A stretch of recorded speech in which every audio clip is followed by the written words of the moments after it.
Hello నమస్తే, welcome to our channel. నిన్న జరిగిన ఎపిసోడ్ లో భరణి గారి కోసం శ్రీజాని రీతుని బలి చేశారు అని అనిపించింది. మీలో ఎంతమందికి అనిపించింది?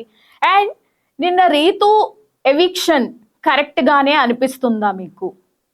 అంటే గేమ్ వైజ్ గా చూసుకున్నా, టాస్క్ వైజ్ గా చూసుకున్నా సంజన గారి కంటే కూడా ఒక 10% బెటర్ రీతు చౌదరి. సో రీతు చౌదరిని ఎందుకు ఎలిమినేట్ చేసినట్టు? అండ్ ఓటింగ్ విషయంలో కూడా సంజన గారి కంటే డిమాండ్ ఉన్నాడు కదా, డిమాండ్ పవన్ ఓట్స్ ఈ రీతు చౌదరికి కూడా షేర్ అవుతాయి. So Ritu Chaudhary votes and demon Pavan కి వాళ్ళిద్దరి మధ్య ఉన్న బాండింగ్ కనెక్షన్ వల్ల ఓటింగ్స్ అనేది ఆల్మోస్ట్ కొంచెం ఎక్కువే వెళ్తాయి.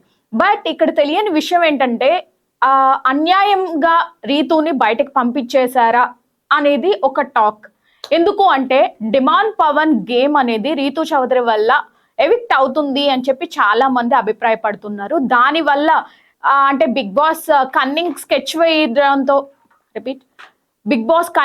వేయడంతో కావాలనే రీతు చౌదరిని ఎలిమినేట్ చేసి ఇప్పుడు కొత్త మార్పులు చేర్పులు బిగ్ బాస్ హౌస్ లో చేద్దామని ప్లాన్ వేశారా? అందువల్లే సంజనాకి కంపేర్ టు రీతు చౌదరి, సంజన గారు రీతు చౌదరి కంటే కొంచెం తక్కువ అయినప్పటికీ రీతు చౌదరిని అందుకే ఎలిమినేట్ చేశారు అని చాలా మంది అభిప్రాయపడుతున్నారు.